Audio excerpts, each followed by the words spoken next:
Thank you to Squarespace for sponsoring today's video. From websites and online stores, Squarespace is the all-in-one platform to build a beautiful online presence. Hello friends, I hope that you've been well. In today's video, I am going to be working on a watercolor illustration, and I had a couple of things in mind going into working on this piece. One, that I wanted it to be very magical girl inspired, and I also wanted to try and work on something that was primarily watercolor because the past little while I've been using acrylic gouache pretty heavily on top of watercolors. I decided that for my Patreon mail for the month of March, I was going to base the sticker and postcard design off of this Luna character that I've drawn and illustrated a couple of times. And then for the month of April, it was going to be this soulless sun goddess character that I've drawn. And I've always liked them as a pair. So I'm starting out with this moon goddess character first. And basically, I'm taking the base of this character design and really injecting it with the magical girl inspiration from Sailor Moon and Cardcaptor Sakura. And something that I noticed about these illustrations is that the color is very soft and airy, and then the line art is quite detailed and fine. So I wanted to sort of keep those in mind, and so I decided to actually start out using a fine liner for some of the line art here after I'd done the sketch. And this is something I haven't really done in quite a long time for watercolors, I think because I tend to leave the line art for the end, but I made sure to use waterproof ones so that I was able to make sure that they wouldn't smudge when I started painting. And I only did this for like select key areas here, and I switched between this kind of dark burgundy and this blue color depending on the kind of base color that the item was going to be.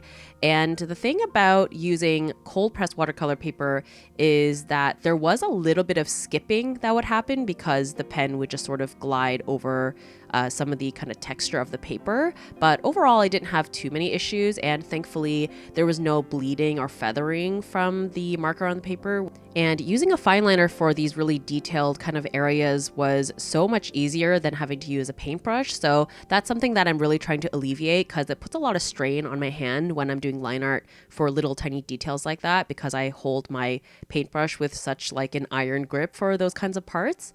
So I picked out the colors that I want to use, and then I re-wet a lot of the areas on these watercolor palettes that I've had sitting for a long time because I hate wasting paints. So if I can reuse colors over and over and over, then I definitely will. And I always start out with the skin. But before we continue, I just want to take a moment to thank today's sponsor. Thank you to Squarespace for sponsoring today's video. As you might know, Squarespace is a great platform that is so versatile for many different applications as a creative. One of those things is having an online store. Here I have a secret shop that allows all of my patrons to access the previous Patreon print and sticker rewards, so you can get all of the Zodiac ones that you missed out on. And a great feature is that you can actually connect your Square Reader to your shop so that you can keep track of your inventory if you do in-person events as well, which makes everything so streamlined. So if you're interested in checking out Squarespace, head over to squarespace.com for a free trial. And when you're ready to launch, go to squarespace.com/imawonder for 10% off your first purchase of a website or domain. So I'm wetting the entire area of the skin just with water first, clean water, and going in with the base skin tone. And something that I really wanted to be conscious of when I was working on this piece is really focusing on what makes watercolors so unique and so special. And one of those things is that watercolors, they have a very unpredictable quality to them, which is sort of a good thing and a bad thing. But something that I think is really magical about using them is when you're doing these wet on wet techniques, you can see how they bloom and kind of bleed and feather into each other. So I really wanted to focus on doing that. You can see that a lot of the colors are, feathering outside of the lines. And I did that on purpose because I want to really embrace those sort of color shifts and the look and feel of watercolors. You can see that I made a point to like feather out the edges there of when it's like bleeding outside of the lines so that it looks more intentional. And then I pretty much use the same technique here for the hair, where I wet the entire thing just with water. And then I go in with the purple and a blue to just give variations in the base color there, and just really allow the paints to blend and play with each other on their own. And that's something that I really think is indicative of the magical girl vibe, is these just light and airy feels to the painting technique. So here for the ribbon, I kind of gave the whole thing one blue base coat, and then I'm dabbing certain areas with that darker blue to, again, get some dimension, but also allow it to bloom and bleed just naturally. And obviously it's not always perfect. It's not always exactly the way I want it to be, but I'm trying to let the watercolors do their thing as opposed to constantly trying to control it to be super perfect. Because I think something that is interesting about my work is sometimes people will say, oh, it looks digital, because I work in such a clean, orderly manner. And I don't really want my work to look digital. I want it to look traditional. There's a reason why I love working traditionally. There's something really tactile about it. So I'm trying to find ways to embrace the imperfections, I suppose. But we can be the judge of that from when I finish. But yeah, doing the same technique again with the dress here, but really focusing the dark areas on the kind of under parts of the skirt ruffles to give the illusion of, the shadow. And yeah, when it came to working on this piece, the process really relied on the wet on wet technique and just having a lot of these really soft gradients. And this is something that I really struggled with last year because I was working with hot press paper. And if you watched a lot of my Zodiac portrait series last year, you'll know that I was really fighting with watercolors. I was having a really hard time using them, and I'm realizing that I was so accustomed to using watercolors with cold press watercolor paper that when I switched over to using hot press paper, they behave so differently. And now that I've returned to using watercolors on cold press paper, I realize that is my happy place. This is the combination that feels most natural to me when it comes to using watercolors, because to me, what is so magical about using watercolors is those soft gradients and the blooming and the way that the colors interact with each other in this way. And another thing that I struggled with when I was using hot press paper that works so much better with cold press paper is here you can see I'm adding in that kind of second layer of the blush areas. And with this paper, I'm able to lay down that color and then be able to kind of buff out the edges without disturbing whatever was laid down underneath. And this is a technique that I use all the time when I'm doing shading, and that was not how it would behave most of the time when I was using hot press paper. I felt like it was just, I don't know, it really was such a challenge when I was using hot press paper. But the reason why I was using hot press paper last year was because I wanted to use acrylic gouache and colored pencils. And the thing about using cold press paper and colored pencils is there's a lot of texture. You can tell even just by the line art on this piece with the colored pencil. There's just, you can't hit all of the grooves because of the texture, but it's beautiful for watercolor because you're just able to achieve these gradients so much easier, in my opinion. So now I have realized why I favored cold press paper for so long. Not that there's anything wrong with hot press paper. I definitely will continue to use hot press paper when it comes to wanting to use it for something where color pencils are also involved. But if I'm trying to do a piece that's primarily watercolors, cold press paper for sure is going to be the way to go.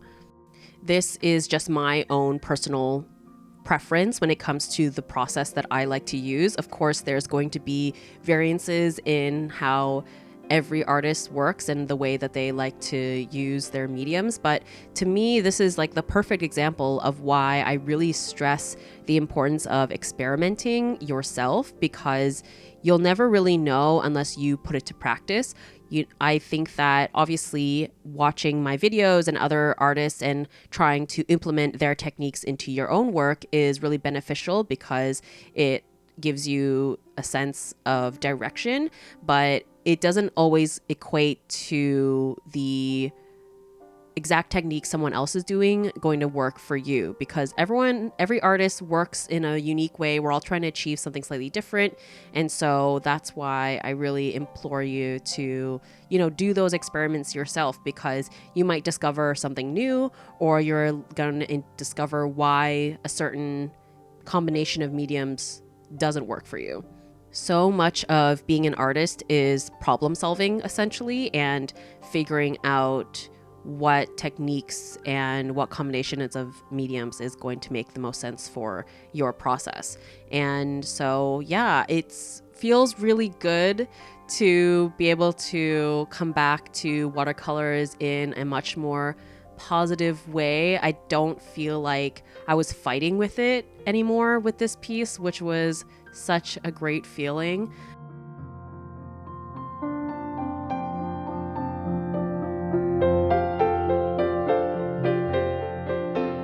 But the thing about watercolors is they're not nearly as forgiving because you can't really backtrack on your marks. So I'm trying to make sure I do a lot of swatches beforehand. So here you can see I'm testing the shades of blue. I really wanted it to be that kind of warmer leaning blue with that kind of more purple. And so here you can see I made the right choice to not pick the first blue that I went with and go for the French ultramarine.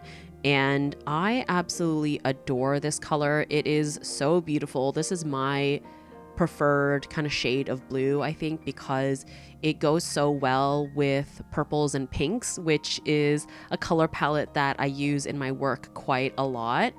For the background here, I really wanted it to have that galaxy feel, which is something that I used to use, like this motif, I guess, a lot in my work back in the day. And I think a lot of it does have to do with the fact that it's just so fun to achieve using watercolors. So it really felt so nostalgic almost in a way, because it's just something that I used to do so much, and it is so fun to do, watching all the colors interact with each other. And it's something that I feel like it gives a lot of interest in your piece without it actually being that challenging to do. And I think that is the beauty of working with a lot of gradients, is that it doesn't require necessarily as much brain power, because you're just sort of focusing on the different colors rather than having to pay attention to, like, does this lighting make sense? Is this realistic? So I think that's why I really enjoy doing these kind of galaxy backgrounds.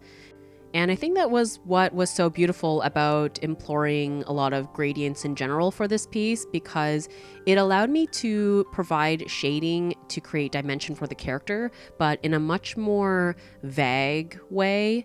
So I obviously, made sure to have some shadows for like the bottom of the ruffles of the skirt, or underneath her jawline, or, to give her figure a little bit of dimension. But it's in a way that is just much more stylized and not super precise necessarily. And I think that is really liberating for me. And I think that's something that I really appreciated about kind of studying the Cardcaptor Sakura and Sailor Moon illustrations, is that it's really more focused on building a strongly designed drawing, and then the color just sort of like supplements it. And so I think that the drawing portion of the process is where a lot of the heavy lifting happens, because if you have a really strong drawing, then the color and rendering can be a little bit softer. And so something that I wanted to pay attention to is, how do these Cardcaptor, Sakura, Sailor Moon, illustrations, what is it about them that makes them still so visually interesting without having like really intense rendering? And I think the main thing is that there's just a lot of different design elements and a lot of details. And so I wanted to explore that for this piece to really lean into the magical girl vibe. So of course we have a really frilly, detailed dress. The big ruffles is a staple in my opinion. And I added little pearls and a lot of little details. And then we have big billowing hair. We have her holding a prop. I think that when you have a character interacting with something, I think that creates a lot of visual interest. And then I have the little designed motif for the background, but the background doesn't necessarily have to be an environment. It can just be a design element. Also have the flowers kind of raining down, as well as the little petals. And that's like little touches, but it does create levels to the illustration and breaks up the different textures of the illustration as well.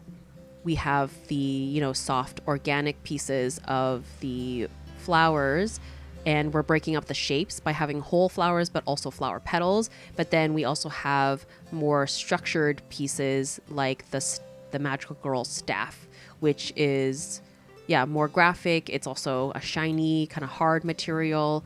So it's more about, just like paying attention to all those things. And it's interesting because I had made a video talking about how I wanted to move away from doing all these like fiddly little details because it was so tedious and straining on my hand. But I ended up leaning into the fiddly little details for this illustration piece, which is really funny. But sometimes, you say one thing, but then the artistic vision calls for something else. And I think that's the beauty of being an artist, is that we're just constantly exploring and being contradictory and experimenting. So I'm so very much a Libra. I can never decide. I can never decide on one thing. And I think that's exactly why I'm someone who likes to use a lot of different mediums, because I like playing around with a lot of different things. And even though I did say I wanted this piece to be primarily watercolors, I am using acrylic gouache here for the background because I wanted that outer background just to be like a solid color. And acrylic gouache is just the easiest method to do that. And I really like the juxtaposition of the soft gradients with this like really solid flat area as well. Again, it's about sort of having that variation in textures, and I do think that having certain areas be like more graphic looking and then some areas be like soft and airy is really fun. And the nice thing about using the acrylic gouache, of course, is being able to sort of touch up areas that I would not have been able to fix with watercolors, such as lightening some areas that sort of got lost in the watercolor process, because with watercolors you can only go from light to dark, and being able to use the gouache just to kind of fix some areas that I wanted to have a little lighter is really nice. And thankfully I found that it wasn't super obvious. I find that sometimes the gouache can look a little bit too different from the watercolor in certain areas, but I think that the color matching ended up working out fairly well. And I think one of the key elements about achieving that is I watered down the acrylic gouache with a fair amount of water so that it was slightly transparent and so that you're still seeing whatever was underneath sort of peeking through.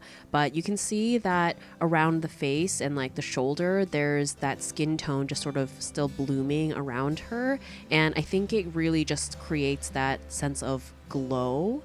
And I think that's what's really fun about having not stayed exactly within the lines for every single element. And now that most of the illustration is rendered, we are moving on to the line art. And while I would have loved to use the fine liners again, the thing is I don't have as many fine liner color options. So the other option I was thinking of was acrylic inks, but acrylic inks are not water activatable. So I didn't feel like using my watercolor palettes for that because they already had a lot of paint on it, required me to like clean them off, and I was feeling lazy. So I decided to use a really concentrated dark watercolor.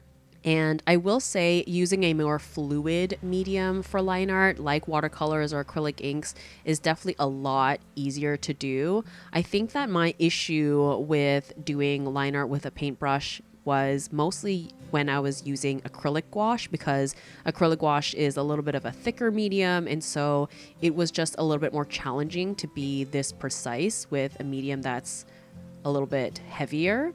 But it still creates a lot of strain on my hand when I'm doing line art with a paintbrush, even with watercolors, because I'm, again, holding the paintbrush really tightly. Someone had suggested that I got like a pencil grip so that it creates a thicker barrel, and that's definitely something that I should invest in because I think that would help a lot with the precision of holding onto the paintbrush, but also the strain. Another suggestion that I got was to use a paint marker. And again, same with the fine liners, a paint marker, I don't have as many color options, but I will say I realized that I was already using a dark purple for the line art here, and turns out I did have a dark purple fine paint marker. There we go. So that ended up actually working quite well, and the thickness was what I was already using. So that ended up working out pretty well, but that's not always going to be the case. I think there's definitely going to be cases where I want the line art to be thinner, or I have a very specific color in mind. So I think that it's great to be able to use these other options when it makes sense. And yeah, it's just one of those things where using a paint marker or fine liner, it's a lot easier on my hand, and it's also faster, I think, because I'm able to create these really precise lines a lot easier. And it's a very consistent line, which is nice as well, if that's what I'm looking for. Obviously, with a paintbrush, you have to have a lot of control if you want the line to be the same width.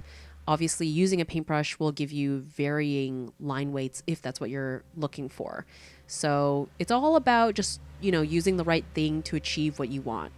Another great thing about using the paint marker was all these little fiddly details like the pearls and the strings on the corset here. And a little shorthand that I started doing was not doing every single pearl, but like only outlining the outside shape. And I think that creates like a fun, designed, stylized look for it, as well as being a little easier.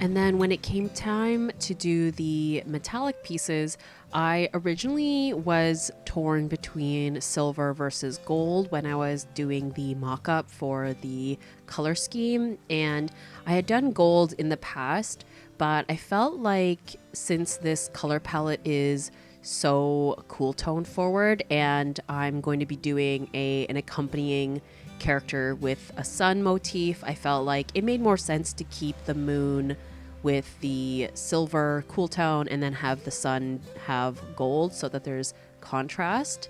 And then we were on to doing some more final touches with some line art and my teeny tiny paintbrush, which is a 3/0.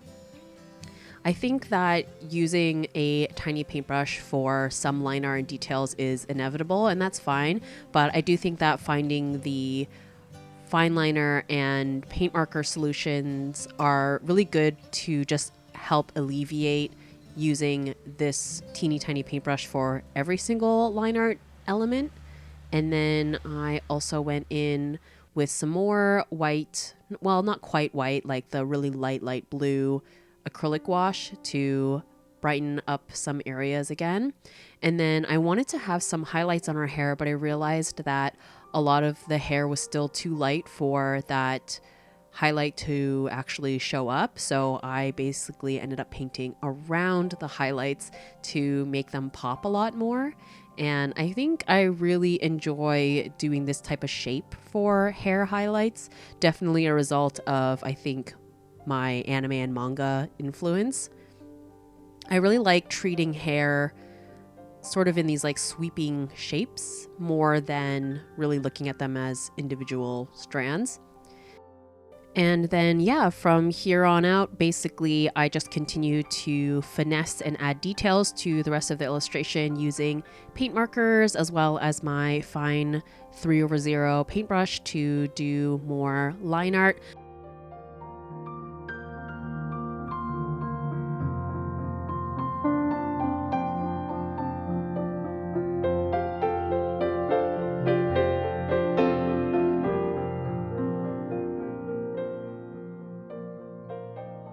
And yeah, if you enjoyed this illustration, I will be having this as the postcard reward over on my Patreon.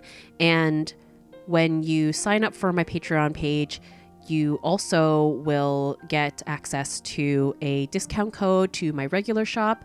I also have a secret shop for my patrons to shop the leftovers from previous rewards. I also have, I think, over 50 exclusive videos over there. I also post more behind the scenes work in progress photos of how I construct my illustrations. I have wallpapers, lots of extra goodies over there. And yeah, I also have lots of free videos about watercolor on my channel. If you are interested in that, I'll have a playlist for you to watch if you want to learn more. And with that, that is the finished illustration. Hope that this video was helpful. Basically, the moral of the story is if you're having trouble with watercolor, maybe it could be the paper. But anyways, thanks so much for watching. I will catch you in the next one. Bye.